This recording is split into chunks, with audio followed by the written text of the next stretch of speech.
This is NBK, nothing but Knicks. When Sim passed the assist, you know that it's #1 show that breaks down the game. If you can't play defense, stay out my way. Dribble the ball, come down the lane. 5 seconds on the shot clock, who gon' win us the game? You wanna hear Nick updates and trade rumors? Post-game reviews, this the place to tune in. So tell a friend just to keep the ball moving. Like the page if you feeling the movement. Every game we coming to win. Give us a sub like a player that came off the bench. This is NBK, nothing but Knicks.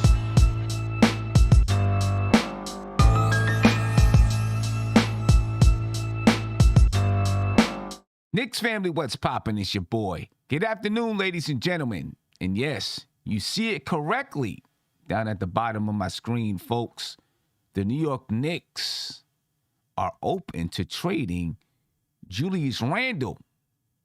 According to Ian Begley, one team in touch with a member of the organization recently is under the impression that Julius Randle would be available for the right return.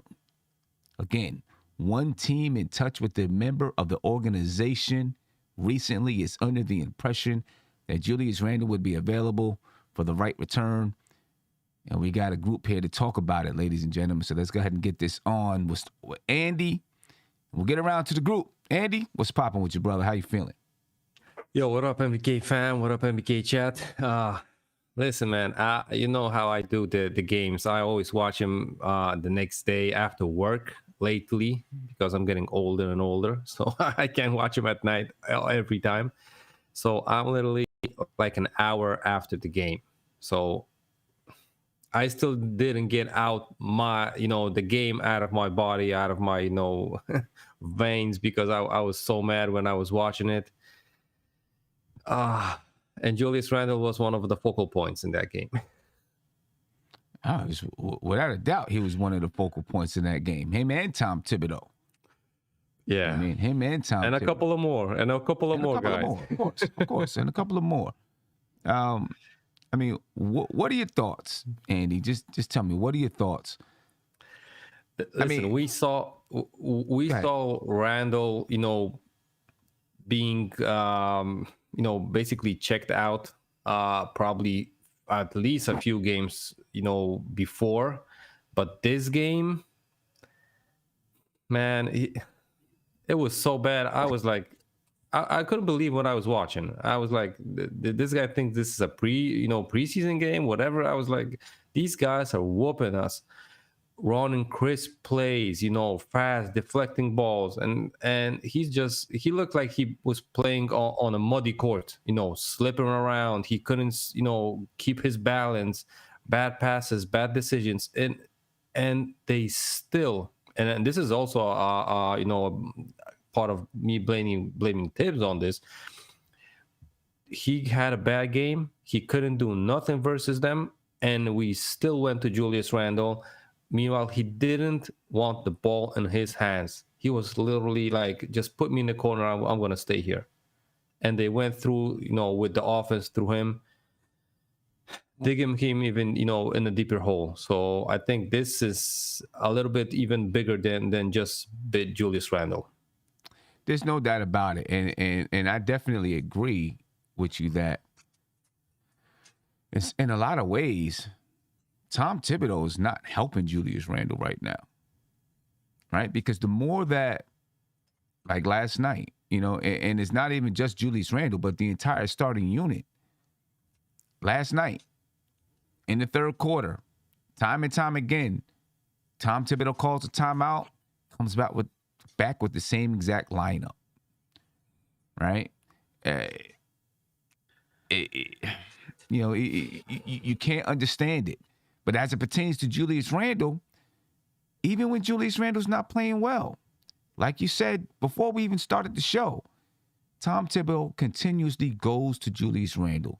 He goes to Julius Randle. The offense, there's no variation or adjustment in the offense to say, well, they've taken away Julius Randle, let's go to this option or let's make this move. And it's not helping Julius Randle, in my opinion, at all. And the coach, it should be there to support their players. and figure out a way to either get this guy going or take the heat off of him. And I'm not talking about in the media and that kind of stuff. I'm talking about during the basketball game. Let me just put Julius Randle in the corner right now. Let everybody else go to work. Or let me just take him out the game and put somebody in that's being productive until he can get his head in the game. And Tom Thibodeau's not doing that. You know what I mean? For last night and for what's going on with Julius Randle, the fault lies with both of those guys, I believe. You know what I mean? Obviously, Julius Randle has to take control and take responsibility for his portion and what he does on the floor and to take care of his body and to take care of his mind, et cetera, et cetera. But there are things that Tom Thibodeau can do to either help Julius Randle or just say, you know what, you might need to take a rest until we can figure some things out. Yeah, what a couple of days of vacation. Yeah, that would be the best idea, as I see it. What else can you do? But Steph, what is your thoughts on hearing? And when you look at what was said, I think you could probably say that for any player on the team, that for the right price you could be traded. But this came out specifically about Julius Randle from Ian Begley. Any thoughts there, Steph? Yeah, I mean, I'm okay with Randle being traded for the right package, as long as it makes the Knicks better. I don't have a problem with it. And I think, Tibbs is not helping the matter. I do think that there's a roster construction, roster performance issue going on here. But I do think that Tibbs could probably do some things to try to squeeze out, some wins or some victories. And I know we'll probably get to this later. In the whole scheme of things, there's enough blame to go around, other than Randle and Tibbs. But I know we're focusing on Randle and Tibbs right now. I have no problems trading him if we can find, the right person for him. And Tibbs, Tibbs is being Tibbs. This is who he is. This is who we know him to be. This is who we hired him to be. So I'm not really expecting anything different from him. But I do agree, if a player is not, even beyond that, one way to get Julius' attention is to sit him down. And I think that, kind of says to him that I'm going to hold you accountable as well. Right. Yeah. Right. That's a big way to get his attention, is to sit him down and, force him to look at himself and what he's doing. And I'm not saying that to say that he isn't aware. I'm pretty sure he's aware. But sometimes until you're held accountable, being aware just isn't enough. So then my next question is, what is the right return for Julius Randle? I mean, and are you, at this point, are you even looking at a return for Julius Randle? Or do other teams look at the situation, even if they like Julius Randle, even if they feel that Julius Randle fits into what they do? Do they look at the situation and say, we're going to take advantage of the Knicks? Which I think most teams, would. They would say, hey, his stock is low right now, so this is what we're not going to pay you a whole heck of a lot. You know what I mean? So yeah. Steph, what's the right return for Julius Randle? What I would like and what we can get is two different things. I would like a young vet and a draft pick, but his value is low right now. Like, can you get Brandon Ingram and a draft pick for Randle? Can you get, somebody who's been in the league for a little while? I don't want any wild cards, like somebody like Reddish who's still developing and you don't really know, like somebody a little further along. Can you get that for Randle right now with the way he's playing? I don't think the Knicks are going to get value. It may be better to try to salvage what they can and move them in the offseason, but that's what I would like to get. Yeah. Big Bubba, your thoughts, man. What is the right return for Julius Randle? Currently, right now, I mean, the right return would probably be a player. Realistically, you'd be looking at a Westbrook kind of guy. You know, those kind of returns. That ain't no return for Julius. But still, That ain't no return. I'm not doing that. I mean, come on. No, and I'm saying, that don't help at all. No, I understand. Help. No, I know that. No, I understand it. But I mean, we're being realistic. Like right now, again, I just don't. His stock right now is it's low. I don't think it's right now. Julius Randle is playing his worst basketball of his career right now. I just don't know who you give up because again, right? Why would a team give up vital rotational players for a guy like Julius Randle? And also, why would a team trade a young player, a young promising player for Julius Randle? I mean, these are the things we have to ask ourselves. Like, I mean, I'll be real. If I had to pick one, I've seen one before where they'd be like Buddy Hield. That might be as good as you get right now. Wow. I mean, I don't know. And the reason why I say I don't know, one, I know that we're not going to, just get a return for Julius Randle. We're going to have to give up, probably a young player, draft pick or something like that if you want to move him right now because his stock is so low. Right. But I do think you would still get talent back. I'm not looking and saying, you're just going to get back, a bunch of guys that are going to be out the league tomorrow. I don't think it would be like that. We've seen, listen, Andre Bargnani netted the Toronto Raptors a first-round draft pick. But the Knicks were a mess when they did that. I get it. But, but we've looked around the league and seen players who were in bad situations net a team. Look at the trade with John Wall, right? And the Washington Wizards, they received some draft picks, I believe. Houston received draft picks for Russell Westbrook. There's ways to make things happen, and I believe it could. The Knicks could move them to wherever, and they might have to give up something, but they would get something in return. I don't know what the right return is for Julius Randle. I'm actually of the thinking that if you're gonna trade Julius Randle, this trade deadline is probably not the best time to do it. That's what I think. This trade line is because his stock is too low. His stock is too low. You're gonna end up giving away maybe more than you're gonna receive. You know what I mean? I just think his stock is too low. Nate? Hey, Chad, how y'all doing? Pretty good. So, good. We did have introductions before we got on. Here's the deal. Nate. Go ahead, man. So here's the deal. It's quite simple. You don't trade Julius Randle unless you get a young, up-and-coming future point guard, period. That is the biggest need on this team. And I'm not trading Julius unless we get somebody like a DeJounte Murray or a De'Aaron Fox or a Halliburton. I'm not trading Julius Randle unless I get one of those guys in return. If I don't get one of those guys in return, then I'm keeping Julius Randle, and we'll have to figure something out. Maybe we get rid of the coach. I don't know. Maybe we get the players, whatever. But the Knicks have a huge problem right now. Their leader looks like he's checked out. Their coach is stubborn as hell, does not want to make changes, wants to be stuck in his ways, and he's dragging the team into the ground. So changes got to happen, and they got to happen now. But as far as Julius Randle, I'll say it again, I'm not trading him unless I'm getting a young, up-and-coming point guard to build this young core around, period.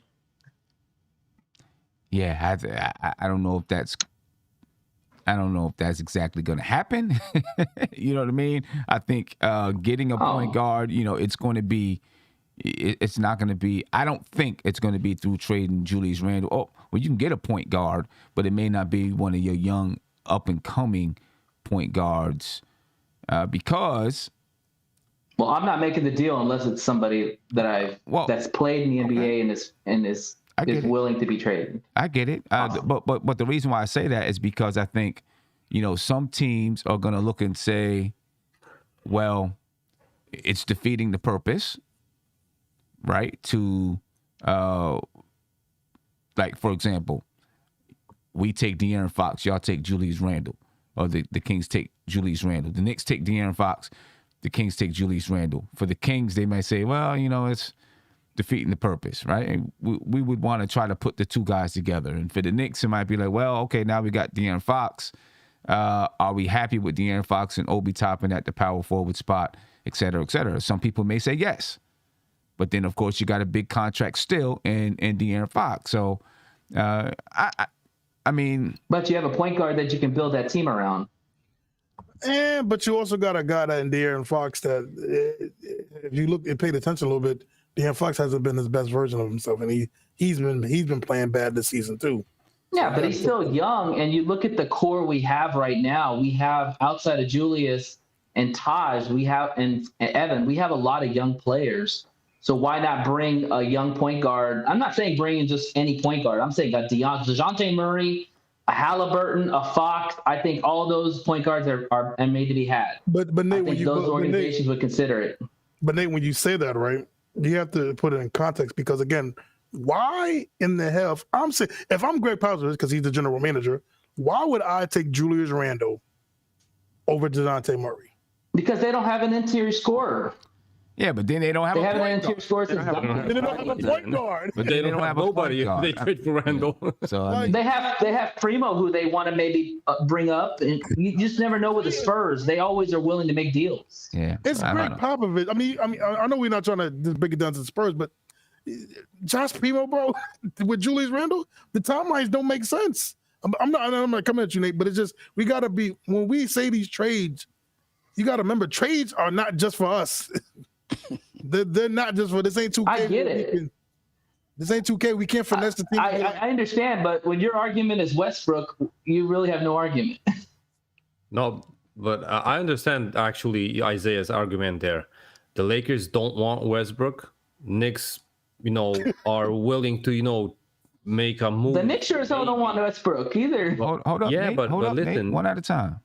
Yeah, but listen, but that might be a scenario where the Knicks just they try to pick the maybe not the worst way, but maybe like try to chime in a deal as a third team, and send Julius somewhere, get maybe a Westbrook or a player from the third team.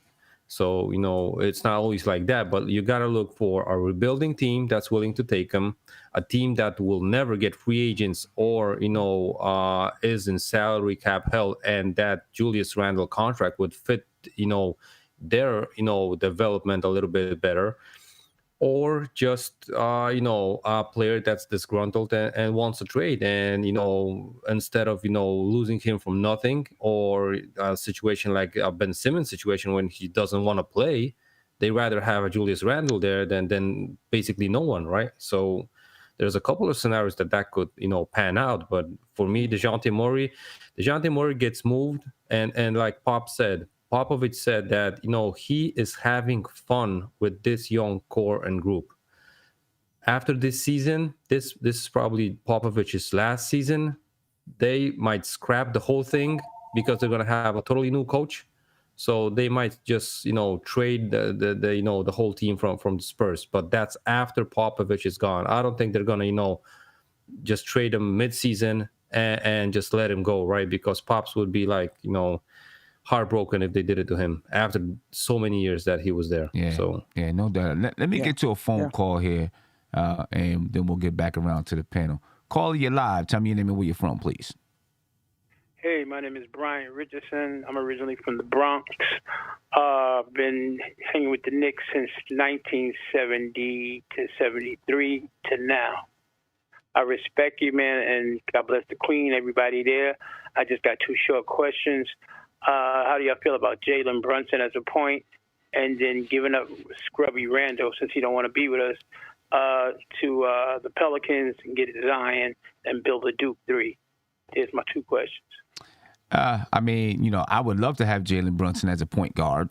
That's number one. You know what I mean? I think I'm hoping that he would come at a good price. He's going to be a free agent this summer. Hoping he would come at a good price, and you'd be, trying to build a nice nucleus with a point guard that can play defense, can shoot the basketball, and seems to understand the basketball game. You know what I mean? And, that's a really important factor in bringing in a point guard, someone who can understand the game. And I think Jalen Brunson does do that. And he has winning pedigree in his history. I don't know if you remember, but when I used to play ball at 155 in New York, we had him on different ones with us. We take the game very seriously. So how do you feel about bringing Zion in, since those three, and we'll have the three, and you can kind of groom them and build them? Yeah, I know there's a lot of speculation about that. I'm a little nervous about Zion and his ability to stay healthy throughout the remainder of his career. If we knew that Zion was going to be straight up healthy, it's a no-brainer, right? Right. That's the I would, only thing. That's the only thing I worry about with Zion. Yeah, but he would do right. You know why he would do right? I'm gonna tell you why. I could feel it in your spirit. You got a lot of New York heart, Queen. We are from this part of the town. I'm from the Bronx. If he came in our area, he gonna get right. I hope, especially with his two, listen, with the two that's already there. Look, let me tell you what. Everybody right now, this might be the brightest.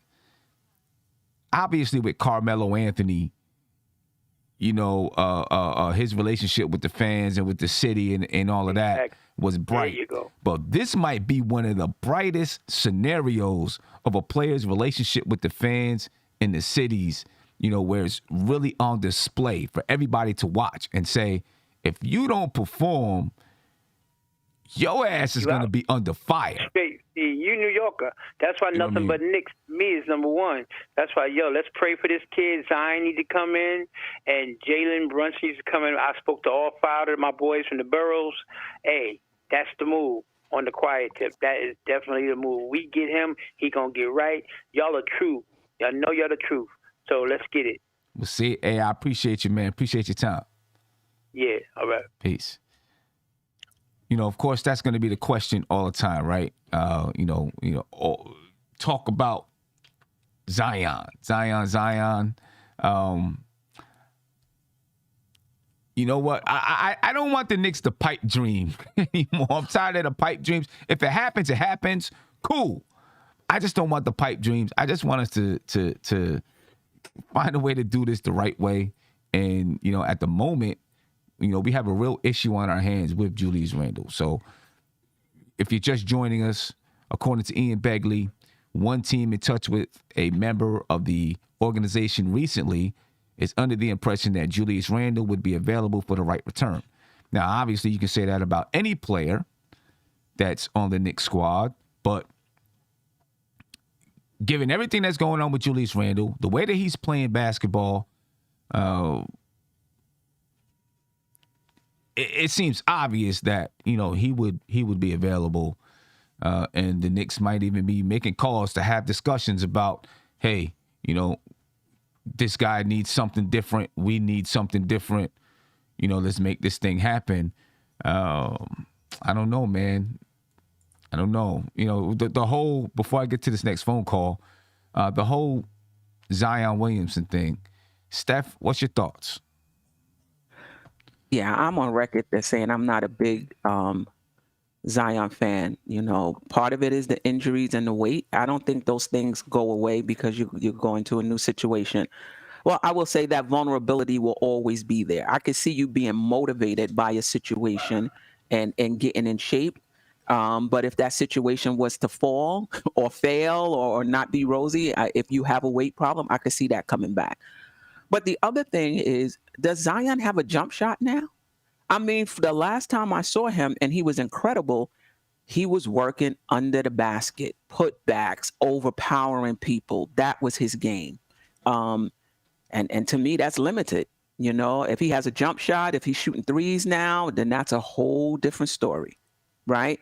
So the issue is injury, and the issue right now is just his game has just been underneath. And in the playoffs, if you can't extend the defense, if you can't hit a jump shot, you're easy to plan against. That's true. That's true. And we haven't had the chance to see Zion Williamson in the playoffs and what he can or cannot do in the playoffs. We've had the chance to see Julius Randle, and it didn't look good. You know what I mean? But, as far as Zion Williamson, I think that he has the ability to develop a jump shot, right? I'm just afraid of the injury history. And you already know once his rookie contract is up, he's getting paid big money. You know what I mean? And I'm just afraid that when I look at his body structure, and I'm not trying to do any kind of body shaming or anything like that, just looking at his body structure and, the way his legs are, and we've all seen the way that he walks and those type of things. And I'm not a doctor, but I'm just afraid that it's not going to get better. And, his body structure leads to injuries. You know what I mean? That's me. So I'm not saying anything about who Zion Williamson is. And I'm not saying I wouldn't make the move for him. I'm just saying that's what I'm afraid of. That's it. I mean, that's it. Go ahead, Nate. Yeah, I agree with you, Sim. I also think, too, the aggressiveness of how he plays, too. He kind of plays reckless at times. And with a bigger guy, you're going to put more weight on your knees and more damage to your knees. So I totally agree with you. I don't know if his body shape is going to be able to last in the NBA for a long time. I will say this, that I think if Zion was to get traded to New York, it would rejuvenate RJ and Cam, because now all three of them are together. And you're talking about in today's NBA, when, you want to build these super teams and bring in your best friends to play together. I mean, what better way when three guys were very successful in college all put together, and who knows what could happen. Yeah, that would be, in my opinion, the positive side of it.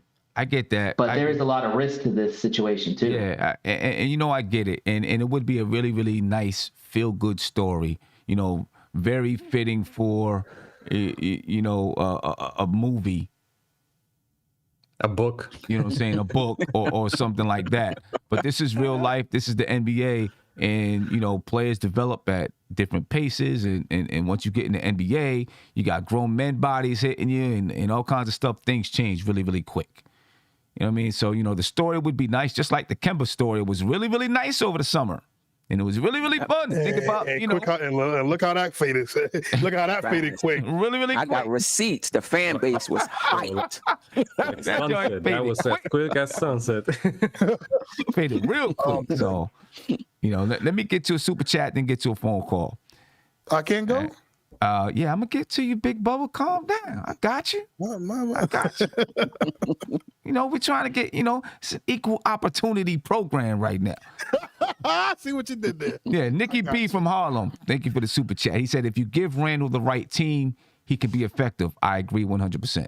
Don't make an emotional trade that doesn't get full value. Fox, Halliburton, etc. are not better. I do agree, and I think me and Isaiah had this discussion last night. When and if Julius Randle leaves here and goes to another team with someone one or two players that are better than him, I think you're going to see Julius Randle perform. It's looking right now. It's crazy. The fall from grace is just tremendous. It's like somebody dangled him off a mountain and just dropped him, and he's dropping really, really quick. You know what I'm saying? Because last year, I mean, he was Julius Caesar. You know what I mean? Just over the summer. A couple months later. Lil Caesar. Lil Caesar. That was a good one. Lil Caesar, yeah. That was a good one. I like that one.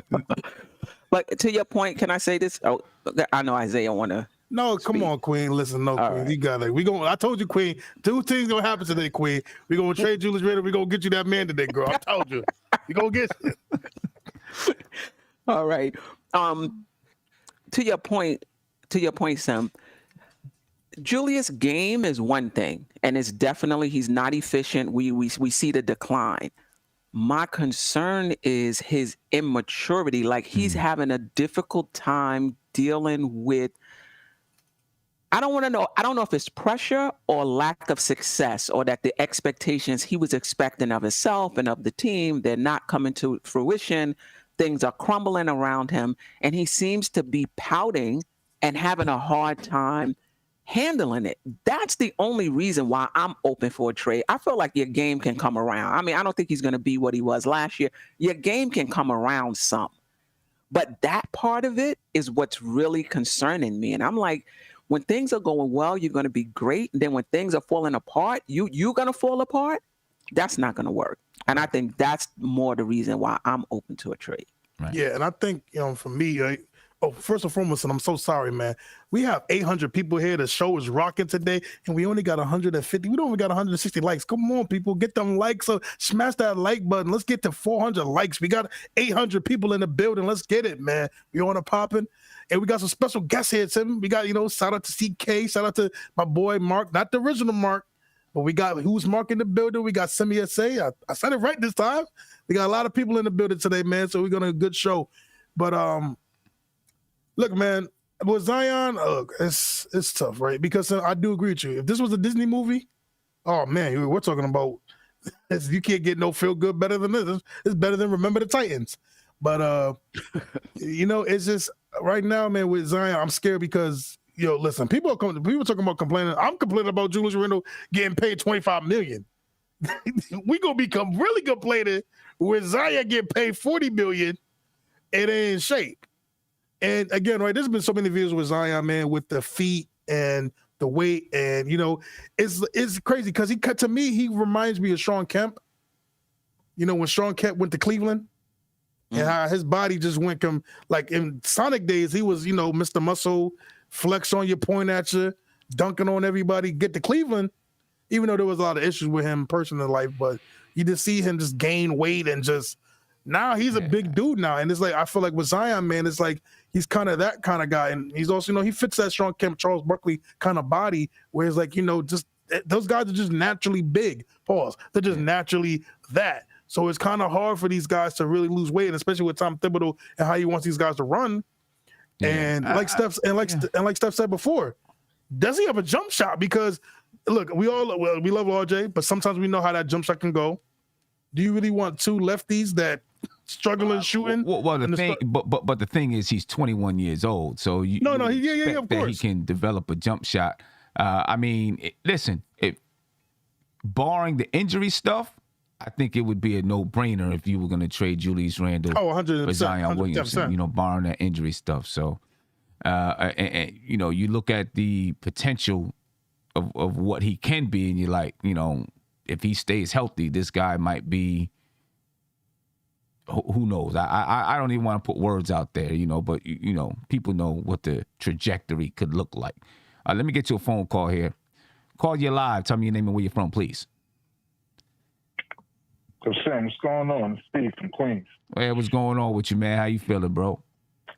Everything good. Today's a good day. That Ian Begley story brightened up my day. Because I'm ready to get him out of here, man. I'm calling to find out, what's the knock everybody has against Ben Simmons? He checks every single box that we need. He can't shoot. We know that. Okay. But besides that, he checks every single box that we need. And everyone calls it a pipe dream, but we think we're getting Zion. That's a pipe dream itself. We think we're getting Halliburton. That's a pipe dream itself. But Halliburton's a pipe dream? Yes. Have you seen him play? Yeah, I've seen him play, but I watch that boy play all the time. That boy got game. I know, but Sacramento is willing to move him for whatever reason. I don't know what it is, but they're willing to move him. If they move him, that's a big mistake. They already did. They already seen how everything plays out under Fox, and it's just not working. So I think they would be fools to get rid of Halliburton and continue keeping Fox. I agree. When they have a chance to move Fox. I watch him play. I got the league pass. I watch Halliburton play. That boy got game. Yeah. He got game. Yeah, he's good. I honestly wish we drafted him. But I really would love for us to get Ben Simmons somehow, some way, man. And I honestly think it's possible. Everyone, I'm looking at the chat. Everyone thinks it's not possible, but I honestly think it's possible. I know it's going to be crazy for Philly to keep him in the. Yeah, what's going on? So I want to ask you something, right? You saying get rid of Julius Randle, right? Yeah. Because you saying get rid of him because he's playing bad and he's emotional, right? 100%. Aren't you tired of seeing him jump in the air and throw the pass? Of course, but what do you think Ben Simmons? Hold on, but what do you think Ben Simmons is going to do here in New York? Ben Simmons is a two-time All-Star. Ben Simmons is a floor general. Ben Simmons can get people in the right places at the right time and dish that ball. That's all we need him to do. No, but hold on. Ben Simmons to come here more for 30 million. But you also got to remember this, right? Because right now, because a lot of people saying Julius Randle is mentally checked out, right? You know, there's been reports that, and it's come from Rich Paul and Ben Simmons' camp, that he is not mentally ready to play this season because of the fans in Philadelphia. You really believe that? Yo, I can't believe people believe that. Yo, I guarantee you, the moment Philly trades Ben Simmons is going to be ready to play. Do you really believe Ben Simmons just does not want to be in Philly? People really believe Ben Simmons has mental issues? You really believe Ben Simmons has a mental problem? But we don't know that, though. But I also would tell you this, though, right? Because you also got to see the situation that he was in. Now, the situation that he was in is that the team threw him under the bus. But hold on, brother. But he doesn't want to suit up for them anymore. But you also got to remember, this is the same dude that you're saying is the two-time All-Star, two-time this. We seen him play as bad as Julius Randle in the playoffs, and we also seen him give up a wide open layup because he's scared to shoot free throws. And we complain about RJ shooting free throws. This dude is shooting like Shaq in the playoffs. So again, right, you're saying trade Ben Simmons. The dude, to me, and there's been multiple reports that he's not fully engaged with the team. He's lazy. He's entitled.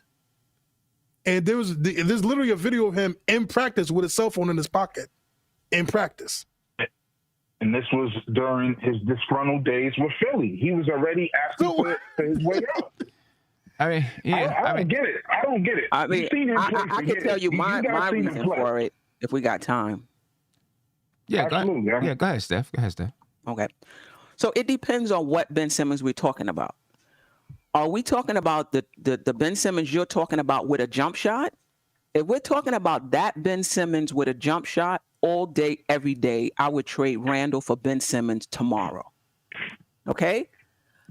When I think about Ben Simmons, and maybe I'm wrong, I'm thinking about the Ben Simmons I saw in the playoffs.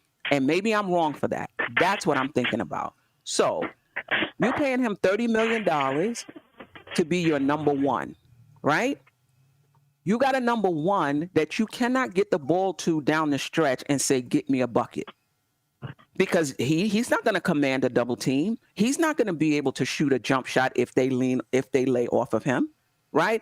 So now he's regulated to passing. And if they foul him, when he goes to the line, he can't shoot free throws. So I'm not thinking about Ben Simmons and his accolades. I'm thinking about how that's going to work on a team if he's your number one. Now, if you're saying he's not your number one, he's your number two, he's your number three, he's playing a small forward position, that's a little better. But the question becomes, do you want to pay $30 million for a number two or number three? So that for me, it comes down to, is this the shooting Ben Simmons? If he plays defense, he's a playmaker, you're absolutely right. If he's shooting the basketball and shooting his foul shots all day, every day, sign me up. That's not the Ben Simmons I saw in the playoffs. Can he get better? You look at him in college, I haven't seen much improvement in his willingness to shoot. He's not getting better. He hasn't gotten better. That's what I'm saying. From college. He's 25 years old. He's 25 years old. But he hasn't gotten better from college, though. He hasn't gotten better. Not even a little bit of improvement in those areas: free throw shooting and willingness to shoot. I'm just confused on why people. You literally, I don't. Sometimes, I don't, and I'm not coming at you, brother. I'm not, but I just get confused when people literally have tape on Ben Simmons. They literally seen the way he played against the Hawks. Against the Hawks. You know what? I'm confused. And he I'm didn't. confused why And he people didn't want, play well. I'm confused why people want Turner. You know, my coworker, he's from Indiana. He's a part of Pacer Nation, and he hates Turner. He told me Pacer Nation hates Turner, and all of a sudden we want Turner. I think that happens with a lot of fan bases and the players that they see every single night. You know what I'm saying? Because it's the same thing with Philly, right? They hate Ben. They were hating Ben Simmons before all of this happened. I've been on a couple of Philly podcasts and spoke to some guys. They're like, get this guy out of here. You know what I mean? I think it happens a lot with teams who see their players every single night, so you know what their weaknesses are, and you get to see their personalities and all that stuff. And then teams from afar, they say, well, go get this guy because every time I see him on ESPN, he's doing this. Or every time he plays against our team, he does this, that, and the third. But I don't know what the right solution is right now. All we know is Julius Randle is not playing well. I don't know if Tom Thibodeau knows what the solution is right now, or the front office for real. You know what I mean? But hey, my man, I thank you for your time, bro. Great insight on the game. I appreciate you guys. Yes, sir. It's really hard right now because nobody knows what to do with Julius Randle. I think Andy has a good intermediate solution. Send him home to Houston, Dallas, or stay in New York, but just, hang with your wife and the kids for a couple days. You know what I mean? And take basketball off your mind.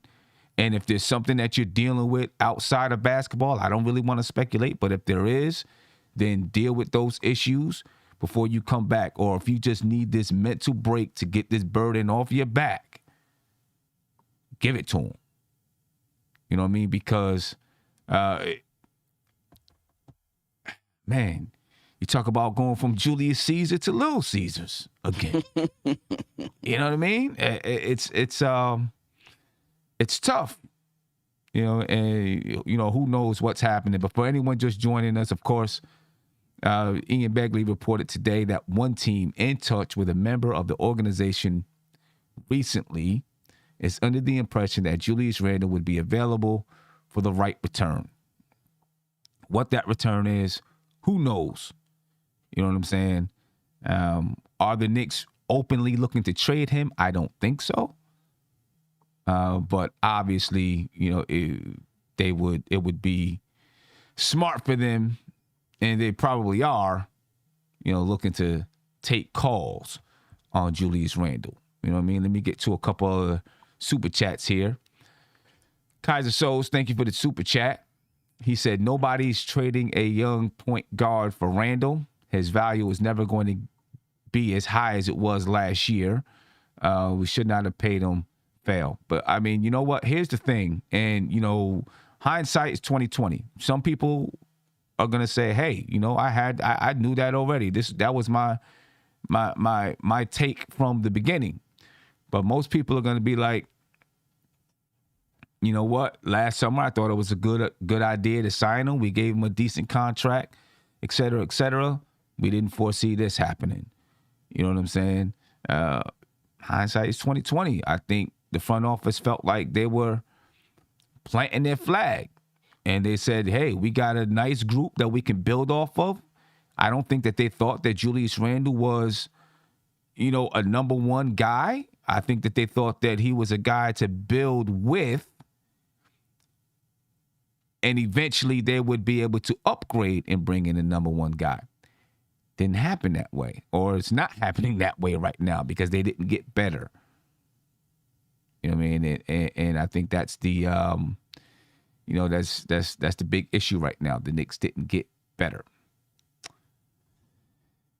Based on the New York Knicks play, Jeff Van Gundy, if you watched the telecast last night on ESPN, he was laying it into the New York Knicks all night long.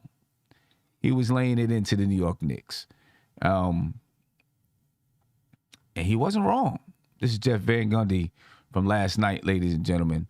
One of the things that have, I don't want to say dominated the airwaves, but has been most mentioned about Jeff Van Gundy's comments. He said, "I just don't know how they work well together," talking about the starting unit.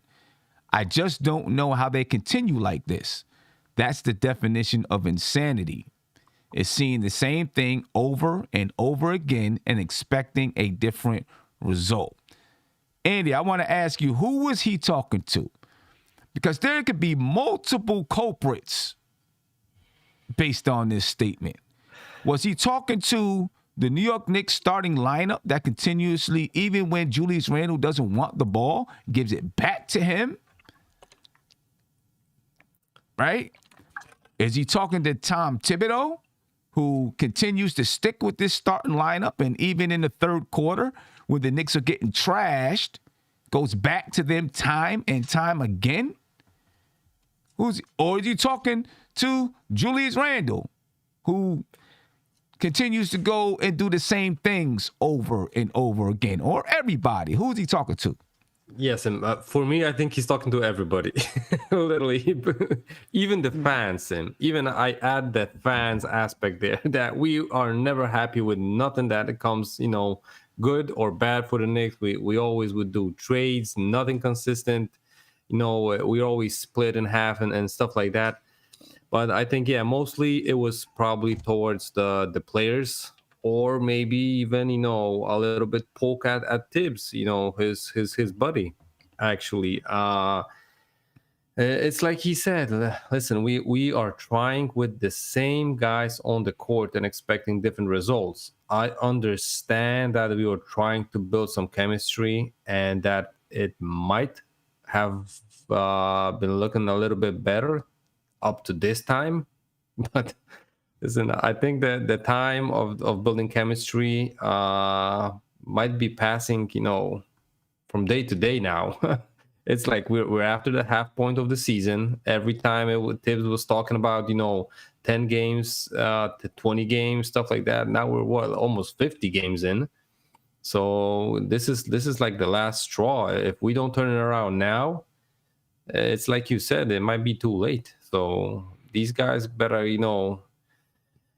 catch a deep breath and start to turn it around. Yeah, I mean, I, for one, I already think it's too late. I don't think the Knicks can make a run this season. I don't. I'm pretty sure the front office is they might think differently.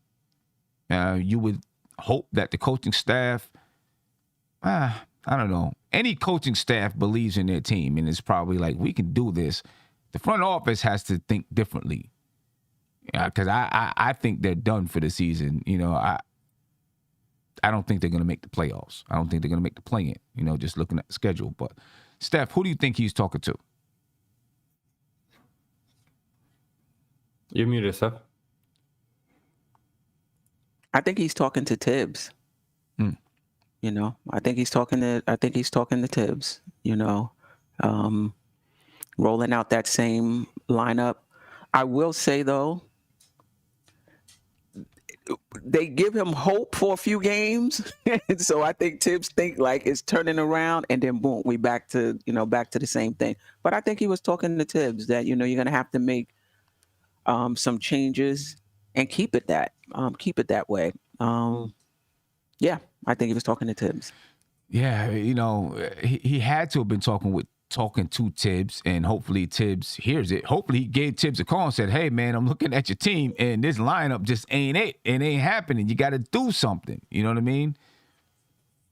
But, Tibbs is, one of those guys. He's, kind of stubborn, and he also tries to support his guys too. That's one of the reasons that so many players like Tom Thibodeau, because he knows that he's going to have his back. But Isaiah, your thoughts on Jeff Van Gundy, things he was saying last night and who he was talking to? So it was interesting listening to them, right, Sim? And I remember, I think a couple weeks ago before the season, a couple months ago before the season started, I listened to an interview that Jeff Van Gundy did, with somebody, and he was talking about the Knicks and Tom Thibodeau, and he explained that Tom Thibodeau is one of his closest friends. Again, he was one of his coaching staff with the Knicks, he's one of his coaching staff with Houston, and he made some interesting things and points, and he was talking to Thibs, but he was also talking to the front office. Because look, right, even today when I was listening to a couple of different broadcasts, just because the frustration was just annoying. I just wanted to hear how people think. I heard somebody make a good point that Thibs' job he's not getting fired. Who's not getting fired? Thibs not getting fired. No, probably not. No, because the reason why he said that, and it made sense, was that Jeffrey and Gundy and him are close. He wouldn't have ripped him if he knew he was getting fired. He wouldn't do that to him. That's a good point. So, that's a good point. But he may not know. He may not know. Yeah, he may not know. He may not know. Jeff Van Gundy still might have a little cachet with the Knicks. He still might. Yeah, but, right. Yeah, right. No way. No way. No. You know what I'm saying? But there had to be a lot of smoothing over between him and Dolan. Oh, yeah. But I mean, again, that's yeah. But I will say that was a shot at. I mean, that was just, hey, Thibs, this ain't working, bro. And they had to talk before. Clearly they talked. They was in the same arena, and again, they're friends. They talked, and they probably talked after the game. Probably went to go get dinner. Look, he knows this isn't working. He knows it. But I remember me and you talked. As people, even though people say some bully me, we talk after the show sometimes. I know. I mean, we know there's other reasons why we think he's doing what he's doing right now.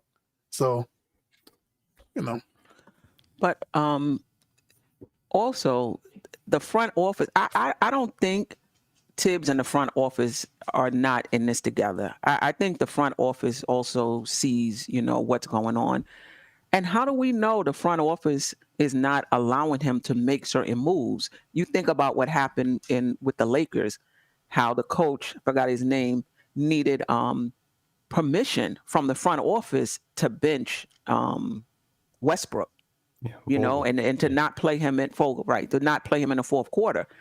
I'm not sure if Tibbs have carte blanche to just not start Randle, not start Fournier. You know what I mean? I think the front office has a say in this as well. And if that's the case, he may be frustrated with that as well. And that right there, to me, is a problem. Because I feel like you bring the players in, you give them to the coach, and then the coach makes whatever moves that he or she feels is necessary for the team. You know what I'm saying? You don't say, well, you got to play this guy, or we paid this guy this amount of money, play him. I mean, I know it's professional sports, and so there's politics wrapped up in it, but I just think that's bad. Once you give the players to the coach, you bring the players in. Once you give them to the coach makes the decisions on the floor. Sam. That's the only, hold up. The coach makes the decisions on the floor. That's the only way that I see it should be done. I agree. That's the only way. I agree with you. And Sim, just to get this going, I just got a Bleacher Report. It says Knicks are exploring trade options for players like Kemba, Fournier, and Burks to make room for younger stars. Yeah. I mean, I think we figured that.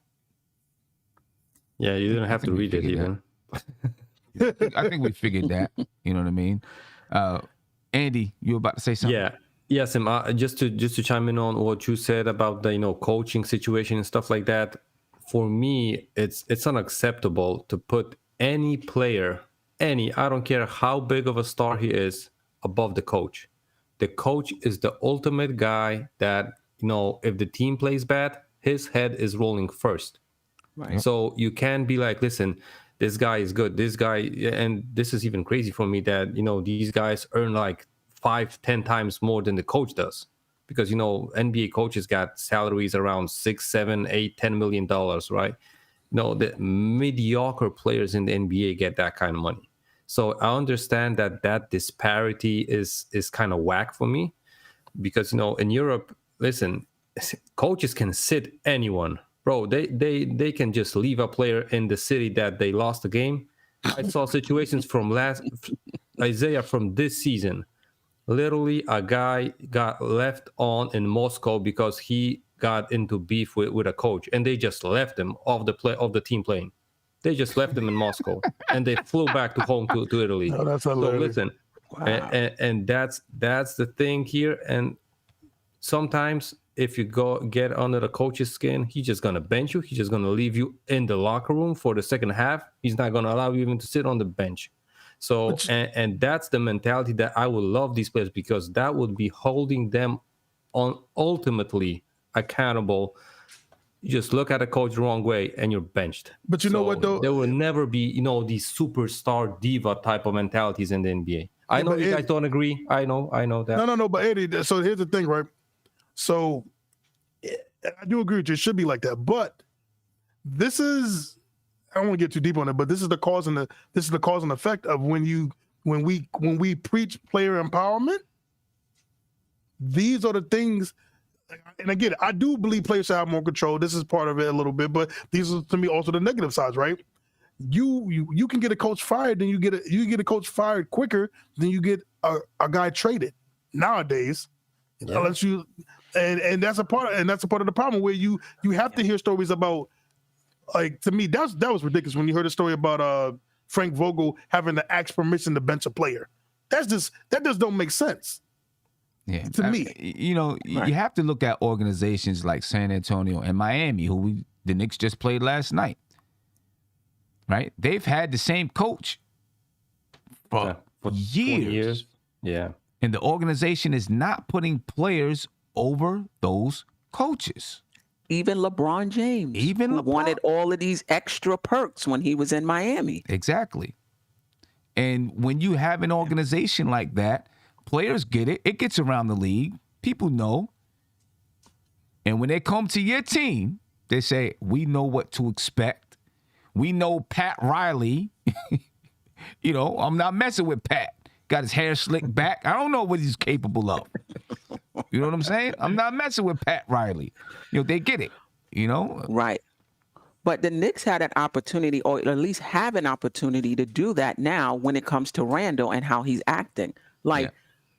For Tibbs not to hold him accountable, like Tibbs didn't have this problem in Minnesota, and that kind of got him in trouble too, the way he was throwing Cat under the bus and saying things like that. I don't know if now he's erring all the way to the other side by not saying anything to Randle.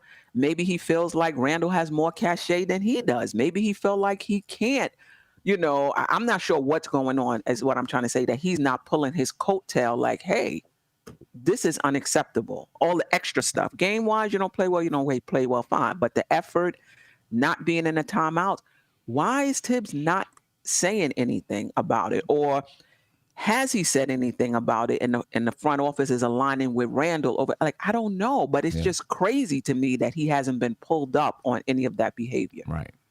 It is. It's really crazy. And, to dig a little bit deeper, and we're going to get into this topic, is, can Thibodeau fix this mess? We're going to talk about that. But to get a little bit deeper, according to Ian Begley, there's been some players who are a little bit disgruntled about the unfair standards or the inconsistent standards, let me say that, of specific players. Who do you think we're talking about? Julius Randle. Kemba Walker. Right? I mean, but Kemba Walker and Julius Randle, right? Saying, okay, Kemba Walker was taken out of the lineup, but you're not keeping that same standard for other players on the team. So there were some issues there as it pertains to this coaching staff. And according to Ian Begley and people that SNY spoke to close to the organization, the relationship between the players and the coaching staff doesn't seem to be like it was last season. That could explain a lot. Let me get to this phone call here. Then we're going to find out if Tibbs can fix this mess and how. Call you live. Tell me your name and where you're from, please. Randy from Rochester, New York. What's going on, Randy? How you feeling, man? Man, what I'm saying is this right here, man. It's like last year when we had Mike Woodson on the coach, and it seems like Tibb needs another offensive-minded guru coach on his side and everything, because for Randle to have the ball every time over the close game, like 2 seconds left, no, he can't hit a free throw. That's the problem. He needs to go after offensive-minded coach before he do any trade, because we're going to have the same mess. So you're saying Tibbs needs to go after an offensive-minded coach, like an assistant coach or something. Mark Jackson. He need to bring Mark Jackson to his bench or something. Because you got to think about this right here. Every time Tibbs excelled, he always had an offensive-minded coach near him. But when he was in Boston, wherever he go to, he had to, like when he was with Van Gundy, offensive-minded coach.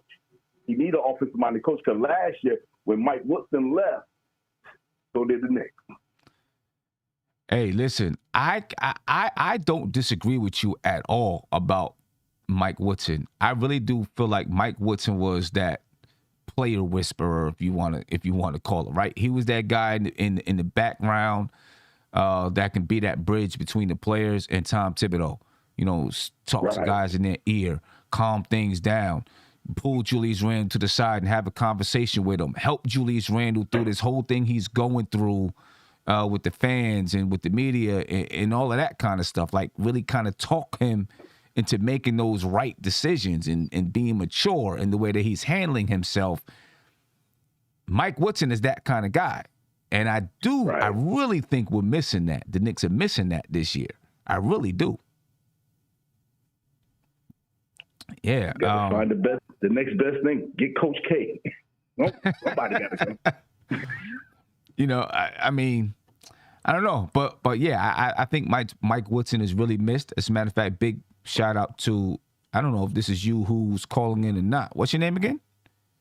Randy. Oh, this is Randy. Well, Robert basically said the same thing. Thank you for the super chat, Robert McFall. He said, ever since Mike Woodson left the team, he's been looking bad. Right. Just think about it. Talking about Tom Thibodeau. Yeah, and we agree with you, Robert. You know what I mean? You know, and Tom Thibodeau needs, if you look at it, some of the other assistants are young. And I know from a coaching experience, when I started coaching, 24, 25 years old, I wasn't able to coach players who were 17 and 18 because we were too close in age range. You know what I'm saying? And the respect factor wasn't there. And I wasn't able to talk with them about, just about life sometimes if I needed to, because, I didn't have a separation in age. You know what I'm saying? So when you look at the Knicks coaching staff right now, they're young. And I'm not saying that young coaches can't do it. I'm not saying that at all. We've seen it in the NBA. But for this particular group, it may not work. I don't know. You know what I'm saying? Right. But, yeah, I'm with you 100%. I do think that Tom Thibodeau might need some, help, from a savvy veteran assistant. Mark Jackson. Maybe. That could be, I love Mark Jackson. Bring Mark Jackson in with Tom Thibodeau. That could be, that could be some sparks waiting to happen, though, man. I don't know. I don't know. But thanks for taking my call, man. Yeah, I appreciate you, man. Thank you for your time. Thank you for being patient. I don't know. Can Tom Thibodeau fix this mess? That's the question right there. Can Tom Thibodeau fix it? Andy, I'll start with you. Can he fix it, and how does he fix it? I'm afraid, Tim, that fixing these current Knicks during this season is impossible. Why? Because this offense is so heavily based around Julius Randle that he's basically the key to the whole team. If he's playing bad, the whole team is playing bad. And I'm not blaming it just on him, but he's one of the main factors. He's like the engine, right? Right. So, and replacing him with a trade or, people asking for a point guard, that's not going to work because we're going to have a hole on the, power forward position. And if you replace him straight up by Obi, this team won't probably have a better record, or it might be similar, but it's not going to be way better. So that's not going to work. And that would mean that Tibbs has to reconstruct the whole thing on fly. And we know that he's really stubborn with it. And God forbid that he would try to run the same offense through Obi and a new point guard. And that would be training camp all over again. So for me, it's impossible to save this season with a Randle trade. Only way that we can save it is, like I said, just give a week or 10 days off for Julius, and let's hope that he comes back hungry on the court and the Julius from last season. That's the only way that we might be close to the play-ins. Other way around, we're on a downward spiral. So this is going to be a bad season. I see people in the chat saying to bring Woodson back. Mike Woodson, Woody's over there in Indiana doing his thing. He ain't coming back to the Knicks. You don't have to worry about that. He may not come back to the NBA, to be honest with you. Steph, what can Tibbs do? I'm not sure what Tibbs can do, to be quite honest, because we could talk about rotations. We could talk about the offense. The bottom line is, and I've said this I don't know how many times, players are underperforming, and you're just not going to win that way. Fournier is underperforming. Randle is grossly underperforming. Mitch is hit and miss. RJ just recently getting into his own. You cannot win like that. Now, Tibbs can fiddle with the offense a little bit. He can do that. He could fiddle with the rotations a little bit, and maybe you could squeeze out another win or two.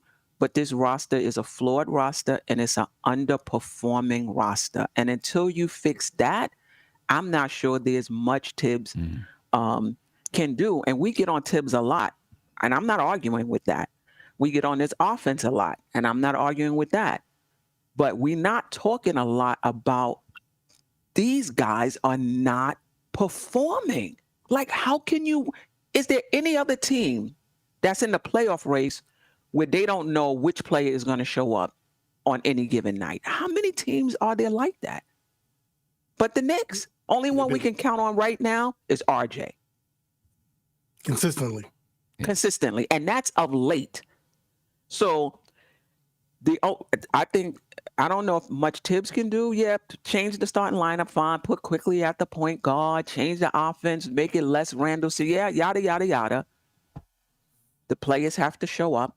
And I think the front office have to give Tibbs kind of guys.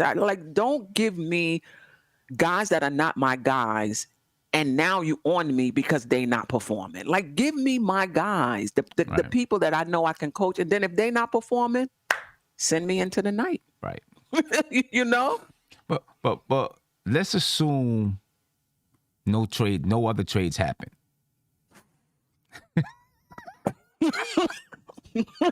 which is entirely plausible, right? Let's assume no other trades happen. What would be the next course of action for Tom Thibodeau? I'll tell you what I'll do. Yeah. Put IQ and Grimes in the starting lineup. Put IQ and Grimes in the starting lineup. Now, this is what I will say about IQ. That decision-making is a work in progress. Trust me, it is a work in progress. But he could defend the position. He can defend that position, you know, and he needs to be coached while he's on the floor. We need you to run the offense. You know, we don't need all of this shooting unless it comes back out to you. We just need you to run the offense. Put McBride in at that 2-guard spot and bring Fournier off the bench. Having said all of that, I don't think the Knicks fly into the playoffs, even with those types of moves. It's a flawed roster that's underperforming on top of it being flawed. Yeah. Hey, but that's what I would do. Okay. So do you want, I got to ask you, so do you want realistic with no trades or what I would do? Well, I'm asking Tibbs, like, how can Tibbs fix this mess, right? Because Tibbs isn't making trades. The front office is making trades. So what can Tibbs do right now to try to fix this, assuming that there's no trades? Okay. So if I'm Thibs, I'm sorry. Well, I'm not sorry. You gotta let Kimbo ride the bench. He has to ride the pine. That experiment's over. The feel good story's over. He can tell his kids one day. He can write a book about it. It's over. He should not be a Knick no more. He should not be playing as a Knick no more. You have to insert. You have to insert quickly in that starting lineup. Let Alex Burks' permanent role spark plug off the bench. Let him do that. Again, realistically, he can't bench Evan Fournier. He just can't. Just not this season. He can't. You got to make sure that unit. So you got Grimes, you got quickly RJ, Fournier, Randle, Mitch. Look, I'm with Andy. If I'm Thibs, tell Mitch. Oh God, if I'm Mitch. If I'm Thibs, tell Randle get a couple days off. Get a couple days off, clear your head. Second unit. Derrick Rose, Quentin Grimes, Alex Burks, Obi Toppin, Taj. I can't trust Noel no more. I can't. I just can't really do it right now. He's just unreliable. He literally every time he plays gets injured the next game. I'm sorry. Put those guys in. And you just gotta run. You gotta run with that 10-man rotation. Okay. All right. Yeah. And Daniel Rosario said, "Bring Elfrid Payton back." Yo, I wouldn't be surprised if Tibbs asked the management to do that. Bring him back. Take the elf off the shelf. Bring him back. This is how low we have sunk, right? Bring him back. And I do want to give a shout out to Ayub Matan going back to the Julius Randle, Zion Williamson conversation. He said Zion averaged 27 points per game when healthy. He's a stud. Key words: when healthy. He hasn't played this season. This third season in the NBA, he's only played 1.5 seasons so far, and he's been in the NBA 3. So, when healthy is the key words. But you know what I would do to try and fix this mess? I'd have a huge meeting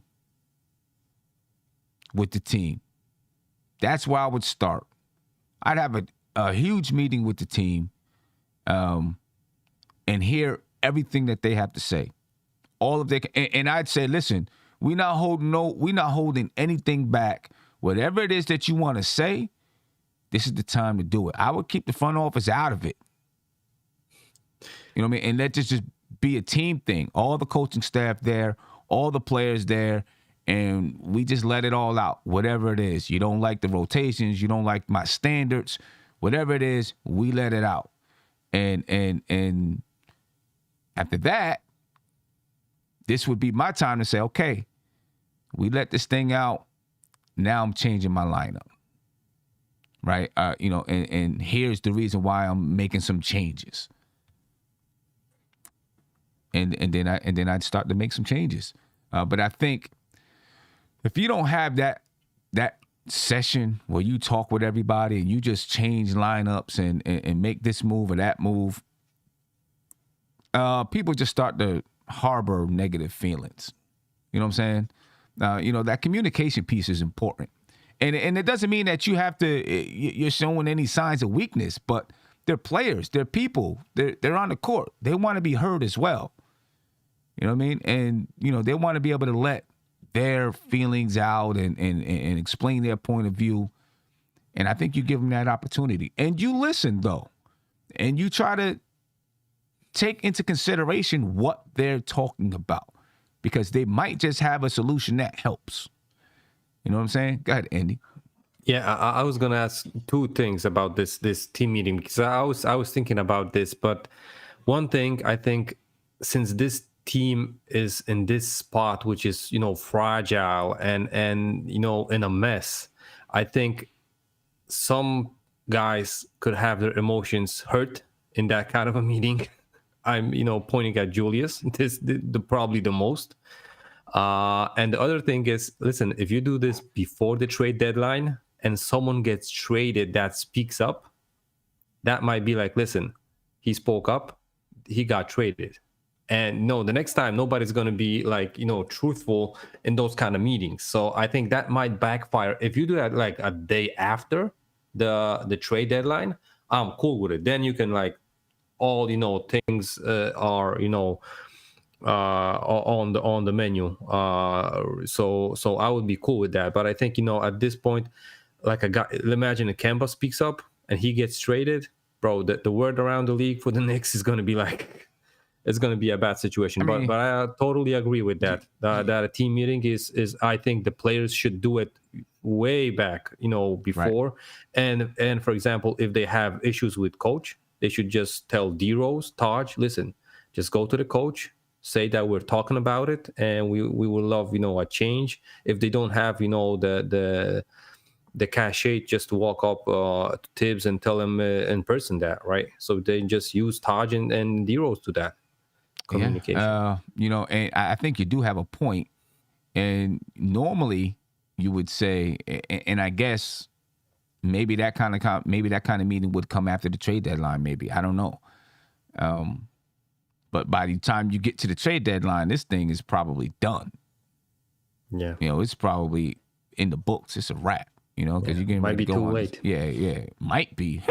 We're getting ready to go on this road trip, this West Coast road trip, and that's going to be brutal. You know what I mean? By the time the Knicks come back from that West Coast trip, they could be done. They could be out of it. Right. But I do agree. Had a question. Oh. No, I was just going to say, I do agree. You have a meeting, let's say you have a meeting today at the shoot-around. You have a meeting today, and then tomorrow somebody gets traded, or they had a meeting today, and then it comes out, on ESPN or whatever, that the Knicks are willing to trade Burks, Fournier, and Kemba. And those are the three guys that spoke up in the meeting. You know what I'm saying? Yeah. Go ahead, Steph. You think the front office had something to do with Kemba going into that lineup? Like there was a lot of smoke when he took him out the lineup the first time. He put him back in. He was injured. The team played well. I was like, wow, now you got a reason not to put him back. Soon as he came back, he went right back into the starting lineup. You think that's a front office move? Yeah, I think so. I think that was the front office. I don't think Tibbs would have did that. I don't think so either. I think that was the front office. And you're looking at now, I know, when he came back, the Knicks, I don't remember exactly when he came back, but maybe they won a couple of games. But if you look recently, right, the Knicks were on a 3-game win streak, and they had actually before then won a couple of games. He was part of them, I think. But they were on a 3-game win streak. He came back versus Charlotte. They automatically went on a losing streak, right? And then he goes out versus the Clippers. The Knicks win. He comes back the next game, and they lose the next 2. Obviously, you can't put it all on Kemba Walker. You just can't, because there's so much stuff going on with the team. Right. But, maybe there's something to it. You know what I mean? Maybe there's something to it. But Tibbs playing him. Why Tibbs would do that? But I do think that's a front office thing right there. I think that's a front office thing. I don't know. But, G-Mo, the question is, how can Tibbs fix this mess, and how? Only way Tibbs could fix this is this. I mean, I don't even know if the season's salvageable. I mean, if you're trying to fix it for the long term, you got to start to pivot away from Randle, which they have in some respects. But with Randle, it's all mental. I mean, the guy, he excelled when no one was in the crowds or in the the stadiums for a while. And right now, you talking about the effort. It's all in his head. Now, maybe if you had a Woody here, maybe that helps out, but he's gone. Yeah. And these other coaches, Payne and your boy Bryant, I don't think they're really able to tap into Randle's psyche like that. So for Tom Thibodeau, nah. To try to get us back to the playoffs, like a winning record, because we're about to get mollywopped these next few. I mean, we're already in Armageddon right now, so it doesn't really matter. But, I mean, to salvage the season, I don't think there's not much you could do outside of trying to prepare for next year. Still develop some guys, but even then, like Queen said, you're being forced to play Kemba, you're being forced to play Fournier. How much more can Tom Thibodeau do? He's kind of hamstrung. Now, you can talk about rotations. I agree with that. But even then, that's still about building for the future. Because, yeah, you could play Obi more minutes. You could play Cam more minutes, but you're going to be losing a lot of games. So, and you know, you can always talk about rotations. I thought his rotations against Miami were terrible, right? And just when he chose to bring players back in the game or not take players out, I just didn't think they made much sense at all. But even still, your rotations, you know, are still determined on the players and their strengths and weaknesses and things. You know what I mean? But let me get to the phone call here. Caller, you live. Tell me your name and where you're from, please. Hey, how's it going? My name is Chris. I'm from Suffolk County, New York. How you doing? I'm good. How you feeling, Chris? Doing well, man. Trying to stay safe over here, stay healthy, usual stuff here. But yeah, I think that I'm thinking that the team is salvageable, but they got to put in the young players. I think that they're ready to take that step. And as far as the older guys, it's Evan Fournier, Randle. Those are vets at this point. You know, that's how I look at it. I think the young guys need to get more playing time, and I definitely think that Quickly needs to be put into that starting lineup. Yeah, you know what? You know, this is good. I'm glad I got you on the phone because we're going to transition right into the next. The next segment was, what is your starting lineup? So let me ask you. You said you think Quickly should be put into that starting lineup. What is your starting lineup? So I would have Quickly. I would have also Barrett. I would also have, Toppin, Robinson, and Cam Reddish. I would play them. And also, like I said, Quickly. They need him in there. You going with Cam? I mean, yeah. Okay. All right. I mean, I'm not saying there's anything wrong with Cam. It's just, we haven't seen him play a lot. So, or what? We can go with Grimes. I like Grimes. I like how Grimes is playing. Yeah. I would hope that going into this next game, Tom Thibodeau comes in with a new starting lineup. I don't know if he will, but I would like for him either come in with a new starting lineup or just take the starting lineup and don't start them. Take that group and don't start them, put them on the bench and start the guys that are coming off the bench. If anything, but to send a message to them to say, we're not going to tolerate this. I wanted him to do that a couple of weeks ago. Just before the Knicks played matter of fact, I wanted him to do it for the OKC game. I forgot who they played beforehand, but they came out in the first quarter and they looked terrible. And I was like, hey, they're getting ready to play OKC. At that time, we thought, this is a team that they probably should be able to beat. I was like, just put the starters on the bench. You know what I mean? Don't play them. Put them on the bench. And let the guys who are normally on the bench start the game. That was my thinking. And then, of course, Julius Randle goes out and all these guys are out. And it ended up being that the guys from the bench started the game anyway, but it wasn't because a message was being sent. It was simply because of health and safety protocols. I would like to see Tom Thibodeau send a message somehow in some way to say, we're not going to tolerate this. We have standards on how we want to play basketball. I also think that the Knicks should really search into calling up the Nuggets and trying to see if they can come through with some kind of trades. They definitely have players out there that they can help to move Randle around. I'm pretty sure the Knicks are, putting in calls to whoever, to trade players on this team. You know what I mean? I'm going to be honest with you. I know there's, people want Julius Randle traded. And you know what Ian Begley came out with and said today. I think the guys that they're probably looking to move are Fournier, Kemba, Burks, like was said in the report that came out just a few minutes ago, and draft picks, probably. That's what I think they're probably looking to do. Obviously, if something really, really nice came across the table, then they'll move Julius Randle. Yeah. So, well, pleasure speaking with you guys, and hope you guys stay safe and have a good day. I appreciate you, my man. Thank you for the call. Thank you for your time. Yeah, I don't know, man. My starting unit, And then I want to find out what you guys' starting unit would be. You know, if I'm Tibbs and I'm going to make a change right now, you know, I would come in with Emmanuel Quickly, because I do like the way he's playing defense. You know, and I'd live with, listen, we're not looking much better now, so I'd live with whatever mistakes that he's going to make. I'm just going to live with them because we're not playing much better now. Emmanuel Quickly, Quentin Grimes, because I love the defense that he's playing. R.J. Barrett, Julius Randle, Mitchell Robinson. This is the lineup that I would look at for the next game. See what happens. I mean, what worse can happen than has already happened? You know what I'm saying? And I'd rock with it for a few games. See if it works. See if it starts to gel. See if something happens. I'd rock with it. When this lineup has been on the floor, I thought that it's been effective. You know, when it's been on the floor down the stretch of basketball games, I thought it was effective. You know, so I'd like to see what this lineup looks like. I'm going to come around. Andy, who would be your starting lineup? Can I get D-Rose back from injury?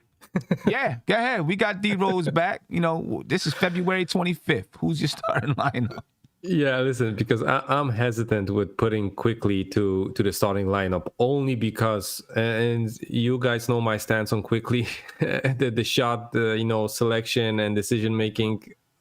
It's good for a bench player. Maybe not good, but I can live with that on a bench.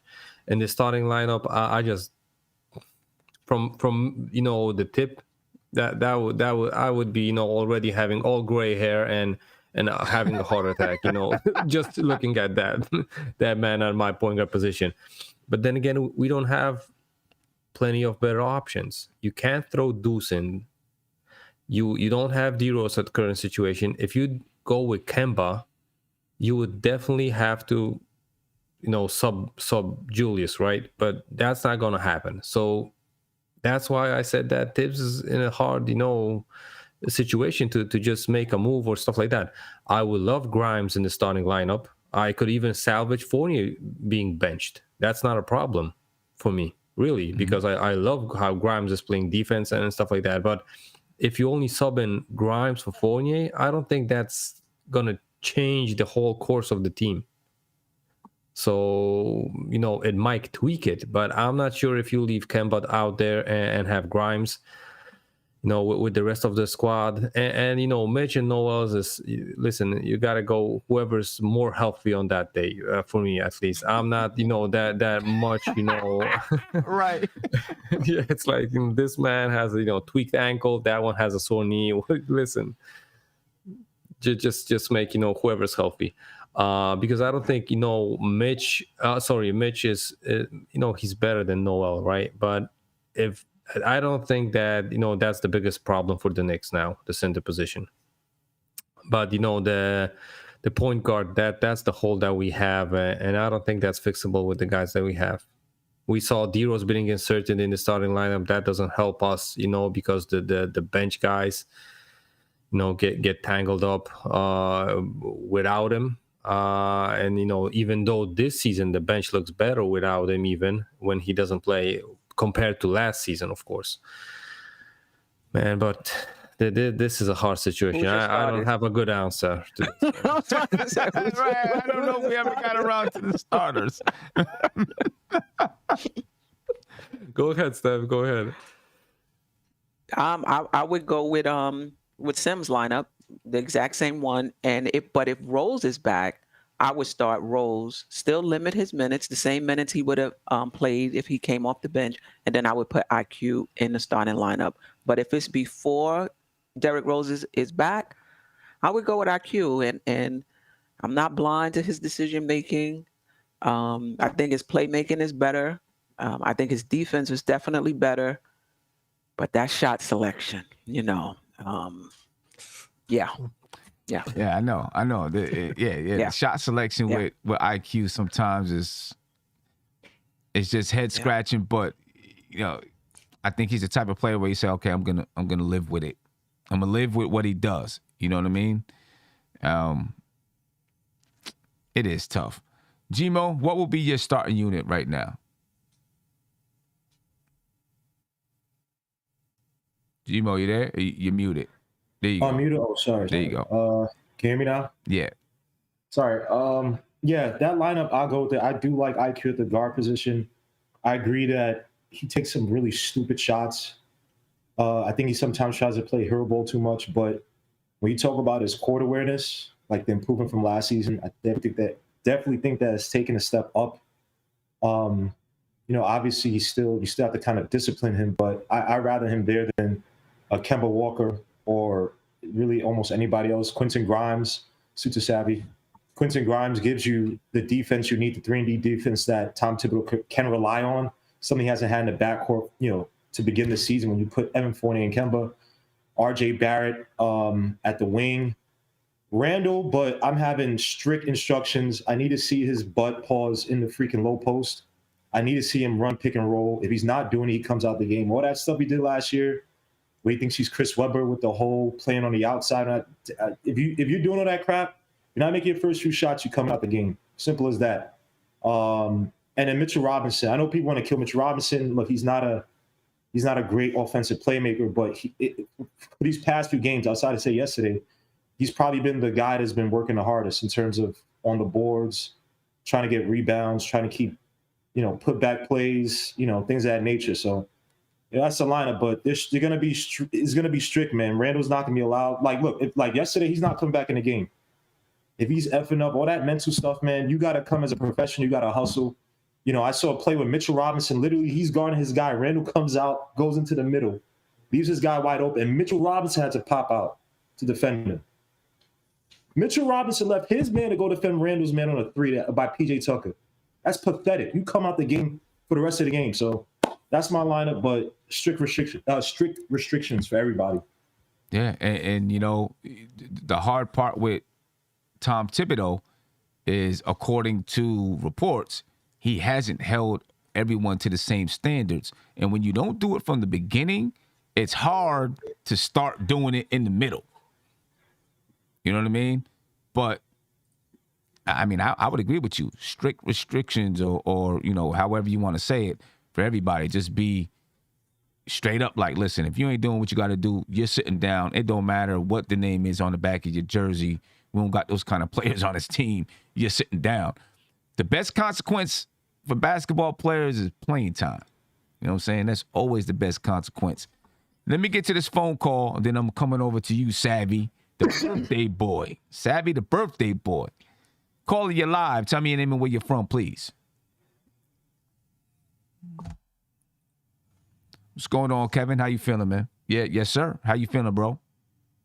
I'm feeling good, man. Just tuning in again to another podcast. Thank you guys for having the Knicks podcast. So fans like us that's going through this pain, we could talk together. You know what I'm saying? I appreciate you guys, everybody on the panel. I appreciate you guys. Appreciate you, man. Appreciate you.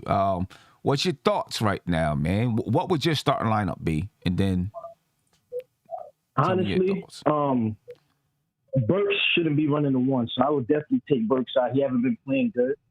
I would definitely have IQ at least. I know you guys keep saying he make bad selection when he's shooting, which he does, but I'd rather have somebody that give you 100% on defense and actually give you the effort. You get what I'm saying?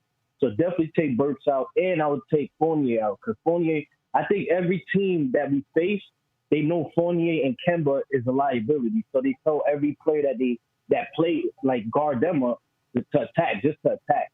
And you can tell, like, Robinson was the first play. They set a screen for Robinson. Fournier couldn't even get through the screen.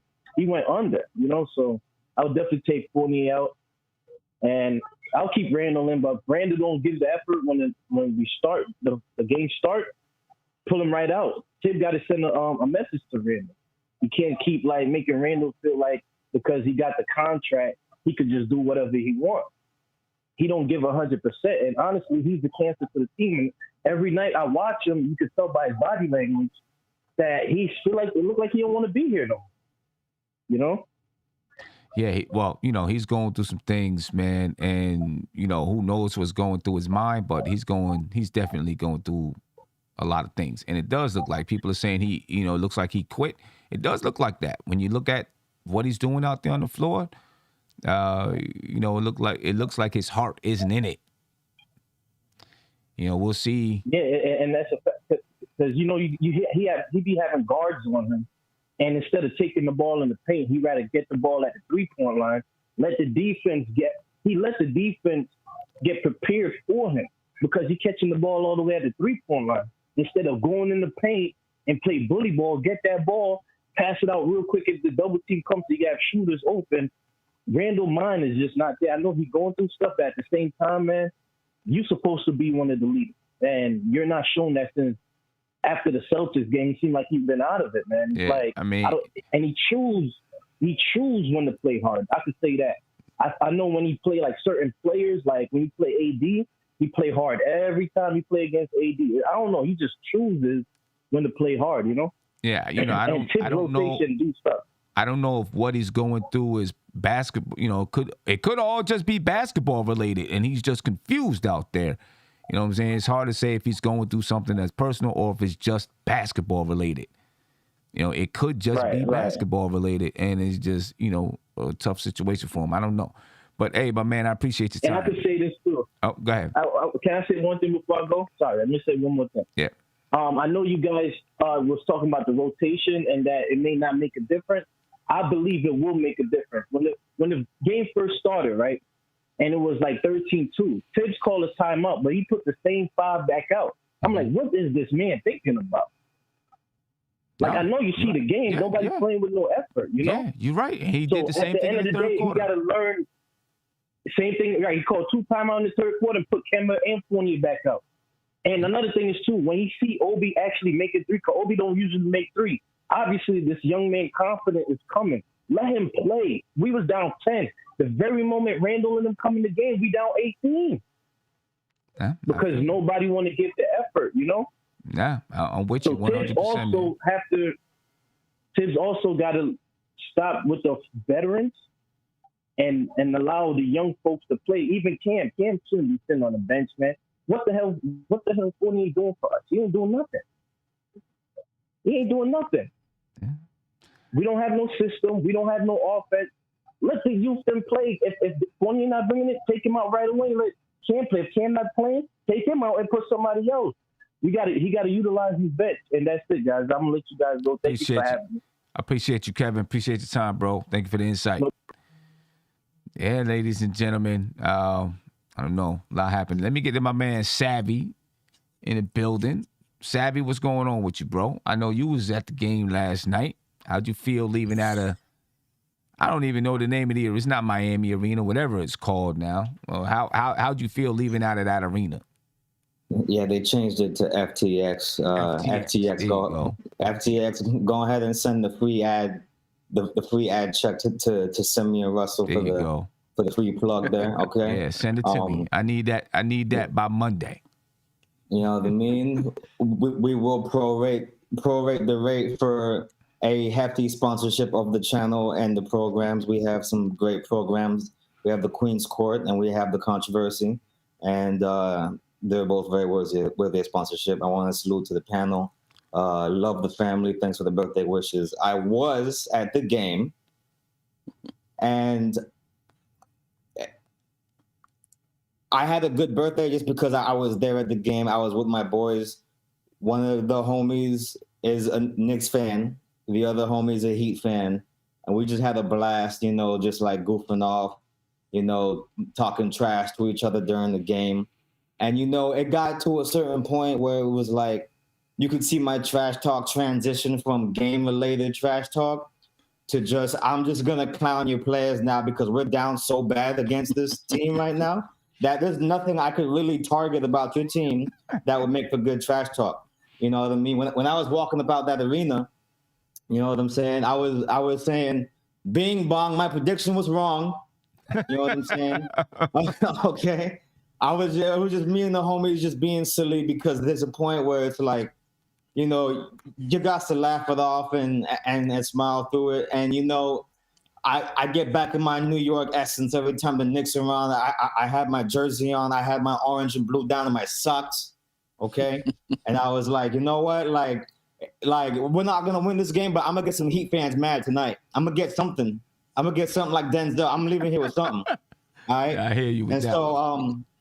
and I just wanted to say, first of all, I love the Knicks Nation. I love the Knicks fam. Y'all showed me love on my birthday, and salute to Gavin from Duval, fan of the channel.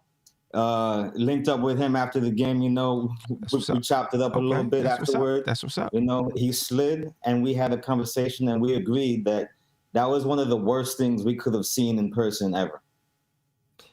Like, I've seen people get beat up before and take bad losses in fights. I've seen car accidents. I haven't seen something as horrific as what I saw on that court last night in a long time, my family. I want to let you know that right now. It was ugly. It was definitely ugly. It was bad. Big shout out to David Time. I'm gonna come back to you, Savvy. My bad. Big shout out to David Time. He said, play Cam Reddish. I mean, listen, I would I would love to see Cam Reddish play a little bit more, and see what he has, but we'll see. We'll see what happens there. And caller, I'm gonna get to you shortly, caller. TD 1334, thank you for the super chat. He said, I don't necessarily think that everything is Tibbs' fault, but I think at times Tibbs needs to learn how to play players in spot minutes. I agree 100%. I agree 100%. And I don't think he does that well. He sticks to his, it's like he has a chart somewhere in his office with, this player is going to, here are my time blocks. Here are my rotation blocks. And he sticks to those rotational blocks.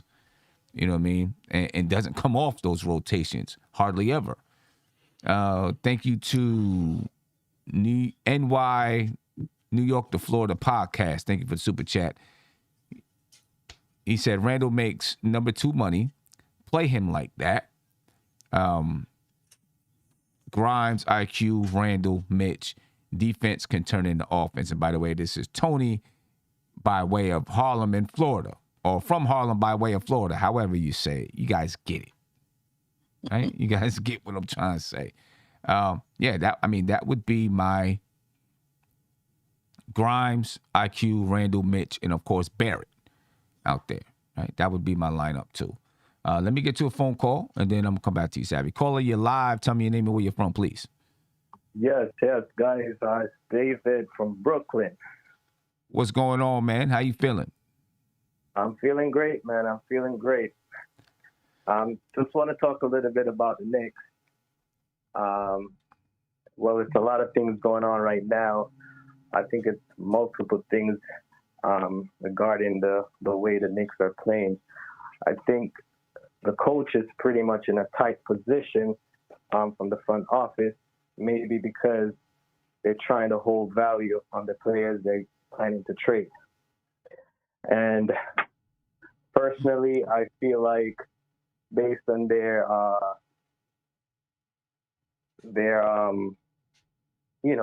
position of their first round pick, maybe putting more value to that, maybe losing some games so they could put pieces to that on a trade. Personally, I feel like Randle has been really bad on the team and is not, making the chemistry mesh between the players. He's not there with them, and that's no leadership. And that's how I look at it at the moment. Yeah, his leadership is definitely, it really has come to light. Last year was probably disguised a little bit more. Well, not a little bit more. It was disguised, and I think people were like, okay, he's learning how to lead. He was playing well. He was shooting the ball well. But this year, correct. Your personality comes out through adversity. That's when your personality really starts to come out, right? And this is what we're seeing from him. And definitely, and because Rose haven't been around for a while, I think that, as a second person, as a leader on the team, that all the rookies doesn't have anyone to really show them the way. And I see where the Knicks can have a turnaround of the season. It's not over, but I think the rookies are playing much better than the starter. And I believe if you really ask me who the Knicks should start, I would say Mitchell Robinson, Barrett, quickly, Obi Toppin over Randle, and who else I could throw in? Cam Reddish. And I think it would be more of a fast pace. So if we don't get to trade Kemba Walker, pretty much Kemba Walker could play a fast-paced game. When Randle is in the game, they're pretty much playing a half-court offense. And it's not working with this new season. Everyone is more on a fast pace based on what I'm seeing now. Yeah. Okay. Yeah, my man. Hey, I thank you for your time. What's your name again? David, Brooklyn. David. Thank you for your time, man. I appreciate your insight. Appreciate the call. Thank you. All right. Have a good one. Ladies and gentlemen, I don't know where we go. I don't know what we do, man. But, we still got half the season left, to see where this front office decides to go, to see what Tom Thibodeau decides to do. 2 weeks into the trade deadline, February 3rd, that's when Julius Randle can be traded, right? So if that's actually out there in the air, you'll probably hear more chatter then, because that's when Julius Randle can be traded. And Andy, what about Evan Fournier? What was the date for Evan Fournier? Say the same one. It's February 3rd as well. Okay, so there you go. I guess that's when we'll really start to hear some more chatter, and that's just a couple of days away, ladies and gentlemen. So stay tuned. Make sure you subscribe to the channel. Subscribe right now if you're not subscribed, because we're going to keep you updated on everything that's happening and everything that's going down. So make sure you go ahead and subscribe to that channel. Hit the like button. All right. I think we got 400 likes. Let's get them like numbers up a little bit. Push that thing up there if you can. But I'm going to get up out of here. I will be doing the game preview tomorrow. The Knicks play the Milwaukee Bucks tomorrow night. It's late. Tomorrow night's game starts at 10.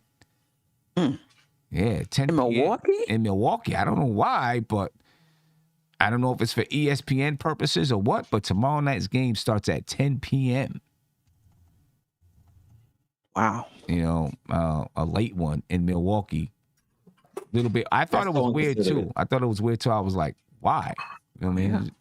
Just kind of. I think they changed it, Sam. Like you said, they changed it because it was supposed to be earlier. It was supposed to be an earlier game, and then but why did they change it till 10? Maybe they want to see the new Knick acquisition. They might change it. They might change it off. What is supposed to be on ESPN? Is it supposed to be on ESPN tomorrow? It shouldn't be, right? Yeah, it's on ESPN tomorrow. It's on ESPN at 10 o'clock. Wow. It's nationally televised. No one wants to see that. Wow. Right. Weird.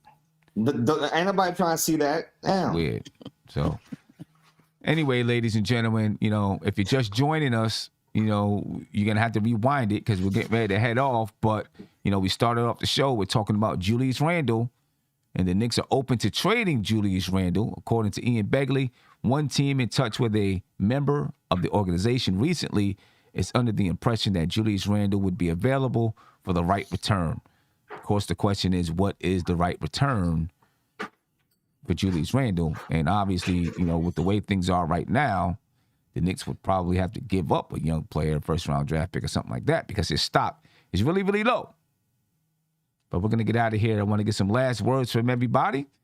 And then, we'll let you have the rest of your day, ladies and gentlemen. Andy, some last words for me. Yes, we did this episode, the trade episode of Julius Randle, let's call it. Me and Josh, I hope we're going to do something tomorrow. If not tomorrow, then Saturday.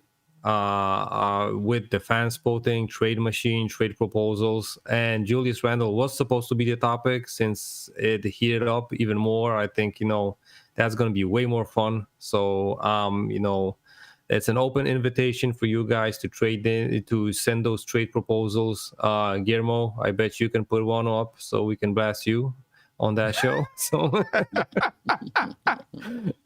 Yeah, but for the rest of the NBK family, just tweet at me or at Josh, and we're gonna be happy to use that trade proposal to chop it over and see if it's realistic enough, if it's gonna help the Knicks. That's more important.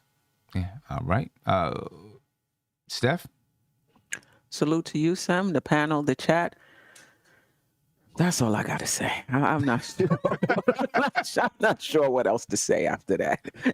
Everybody enjoy the rest of your evening. We got a bumpy road tomorrow. We don't know what that's going to look like. Oh, no. We don't know. Gmo? Yeah, it's not much to say, man. Look, if Randle has some mental issues, man, I hope he gets some legit help. I don't know what's going through his head, but this isn't working. Tom Thibodeau, this is also a year for him to grow as well, too. I know he's 65, 66, but as a coach, you can always learn. And he doesn't have to be so stubborn in some of his, in the way he operates. So he could definitely learn. Because he was going around to teams this summer, right? Or last summer before he came here, learning from the Warriors and whatnot, right? So you can always still grow as a coach. Right now, man, all I got to say is, look, it's RJ's team. That's all I got to say.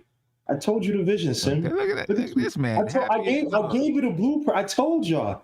This man I'm is saying? happy as you don't want to believe, Sim. Did you say y'all wanted to trade RJ? Y'all wanted to put him in a G League? Who wanted to trade him? Who wanted to trade him? I've never said this year, trade Gmo, not past years. I'm sorry. I've never said trade RJ. Big shout out to Reek03. Thank you for the super chat. He said Julius Randle's pulling what Porzingis did by wanting out. These guys are not built for this. We have a number one. His name is RJ Barrett. There's one thing I want to say about that. And I'm talking to myself when I say this too, because I know I've said it, but I think I'm over the whole narrative of, these players are not built for New York. Because we keep, listen, we want to say these players are not built for New York. If they're built for Denver, if they're built for Utah, if they're built for Phoenix, they go there and win basketball games. We keep saying this guy's not built to play in New York City, but if we keep losing, who cares if they're built to play here or not? If they go into other places and winning, because these players don't care if they're built to play for New York City. They don't care if they're built for New York City. If they're not built for New York City, they say, okay, cool, I'll go someplace else and win basketball games. But that's up to the front office. You know what I'm saying? No, what I'm saying is every player, we be like, oh, this guy's not built. We look at this player and say, let's go get this guy. Oh, he ain't built for New York City. This guy not built for New York City. I mean, it's true though. Look, okay. Randle got mad that some. I'm not talking about just Julius Randle. I'm talking about other players. Oh yeah, it's not Randle, but I'm talking about other players across the league. We point at guys and say this guy ain't built for New York City. He could be a really, really good basketball player. Oh, no, don't bring him. He ain't built for this. I mean, we say it. I've said it. I know I've said it. You know what I'm saying? Then they go to someplace else and win basketball games because they're not built for New York. You know what I mean?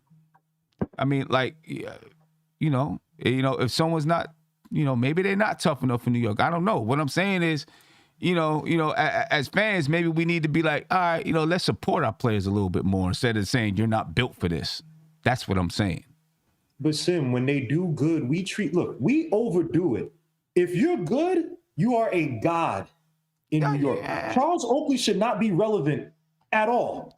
Listen, I get it. We talk to Knicks fans. No, I do get it. And I understand. You do have to, you do need to have a certain mentality to play in New York, right? But I can guarantee you any player that comes to the Knicks, they're going to get treated like that. And there's going to be a lot of players who are really, really good that say, hell no, I don't want to deal with it. And they're going to go win a championship someplace else. But that's what I'm saying. But you know who we could have had? And I'm not trying to get too long. You know who the guys I want that I'm pretty sure would love to come to New York? A guy like Donovan Mitchell. those are the guys that when you have the opportunity to draft a high integrity, high character guy with one step challenge, you take them. Listen, we say that, and then when they get here and we start to trash them, then they be like, oh, you know what? I don't got to deal with this because I can go to someplace else and play and not have to deal with that. That's all I'm saying. So what do you want us to do? You want us to a bunch of us have hard jobs, man. People got I get that. Listen, I understand that. All I'm saying is just at least treat them with respect. At least treat them with respect. We got a lot of people that don't treat our players with respect. Have you ever heard what people say to these guys courtside? Oh, I agree with you. Have you ever heard courtside what people yell to these players? Bro, and it's not like that in every arena. It's not like that in every arena. Yoking people up. I think that other Knicks fans should yoke other fans. Like even when they sat on Trae Young. Well, that's why I'm saying it. You say you think other Knicks fans should yoke other Knicks fans up. That's what I'm saying right now. At least treat them with respect. At the very least. Okay, you know what? You boo a guy, I get it. At least treat him with respect. I feel you. Don't do that. I mean, I literally saw a tweet the other day that said, and I'm not going to say who it is, I literally saw a tweet to say, when the Knicks plane crashes and burns on its way to Milwaukee, I am going to thank God. And they had a picture of somebody praying, right? Like saying thank you. That's what I'm talking about, right? So you're saying we're not built for that? Players not built for that? No, they're not built for that. But you know what, though? They're not built for that. I get it. But there are players who are built for that. Because you got to be, as a player, to me, you should think of yourself like a mini god. Like when LeBron James said, this is the only time I respect. He said, look, I wake up every morning and I'm LeBron James. You wake up and you wish you could be me. And that's true. I mean, a lot of fans are HOESs. They are groupies. But I'm saying though, you got to understand these guys. These guys, a lot of these fans, players can't do that stuff by themselves. They can't fight. They can't do push-ups, and they hide behind Twitter. They are the dreck. So you got to understand them. Like, look, I get it, but that's why players are like, I don't have to deal with that. They're like, I don't have to deal with that. I can live my life stress-free and go someplace and play basketball, enjoy myself playing basketball without having to deal with that. You get what I'm saying? They can do that and get paid millions without having to deal with that. That's what I'm saying. That's true, but if you can win over even your haters, I understand you're saying. But because we keep saying is not, the trade-off is nothing like winning in New York. But guess what? If a player has never experienced winning in New York, winning in Utah is just as good to that player. If you haven't experienced it, you don't know what it feels like, bro.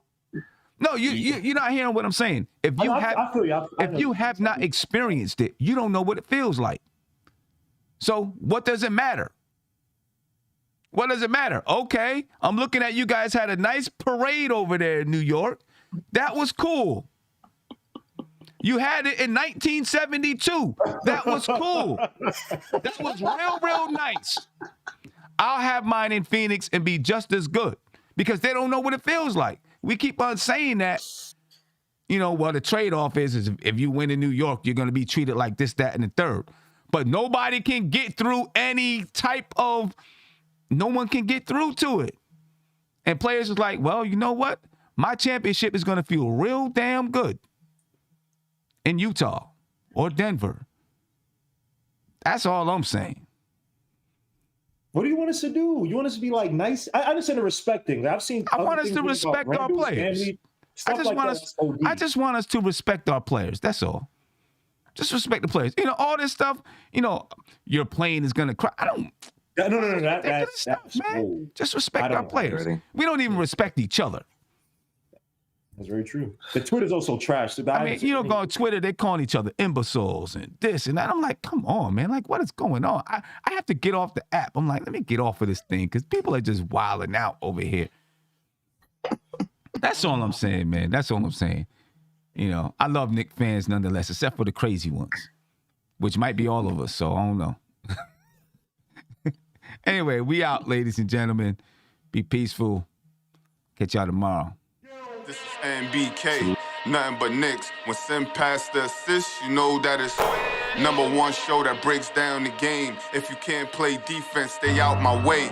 Dribble the ball, come down the lane. 5 seconds on the shot clock, who gon' win us the game? You wanna hear Nick updates and trade rumors? Post-game reviews, this the place you tune in. So tell a friend just to keep the ball moving. Like the page if you feeling the movement.